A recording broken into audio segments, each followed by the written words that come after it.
তো hello friends, good morning সবাইকে। সবাই কেমন আছো প্রথমেই জানিও। তো আজকে যে কলকা ডিজাইনটা আমি তোমাদের সাথে শেয়ার করব, এই কলকা ডিজাইনটা একটা কুলোর আকৃতির কলকা ডিজাইন বানাচ্ছি আমি। ফার্স্টে কুলোর মতো একটা এঁকে নিয়েছি, যেটা তোমরা দেখতেই পাচ্ছ। একটু আলাদা আলাদা বানানো দরকার, যাতে তোমাদের মন না ভরে যায় যে একই রকমের ডিজাইন বানাচ্ছে। সেই জন্য আমি আজ ভাবলাম যে একটা কুলোর আকৃতির বানানো যাক।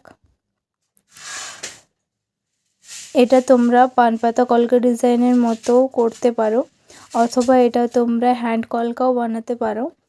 ভীষণ সুন্দর লুকটা আসবে, পুরো লাস্ট পর্যন্ত দেখো, আশা করি তোমাদেরও ভালোই লাগবে। তো প্রথমে আমি কমা স্ট্রোক করে নিয়েছি, একটা ছোট একটা বড়। এরপর নেক্সট আমি পাতা স্ট্রোক অ্যাড করে দিলাম। সাইডের থেকে আবার দুটো কমা স্ট্রোক, পাতা স্ট্রোক, এইভাবে করে ডট ডট করে নিচ্ছি। একদমই ইজি ডিজাইনটা, আশা করি তোমাদের ভালোই লাগছে। দেখতেই পাচ্ছ একদম সিম্পলের মধ্যে আর খুব ইজি একটা ডিজাইন, খুব তাড়াতাড়ির মধ্যে করা যাবে এই ডিজাইনটা।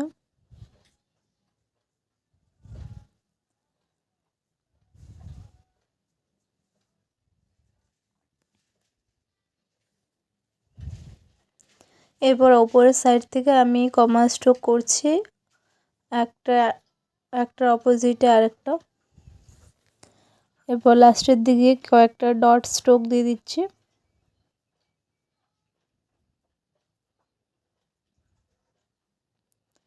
একদম সিম্পলের মধ্যে একটা বিউটিফুল কলকা ডিজাইন। তো কেমন লাগলো কমেন্ট করে জানিও। আজকের মতো এতটাই।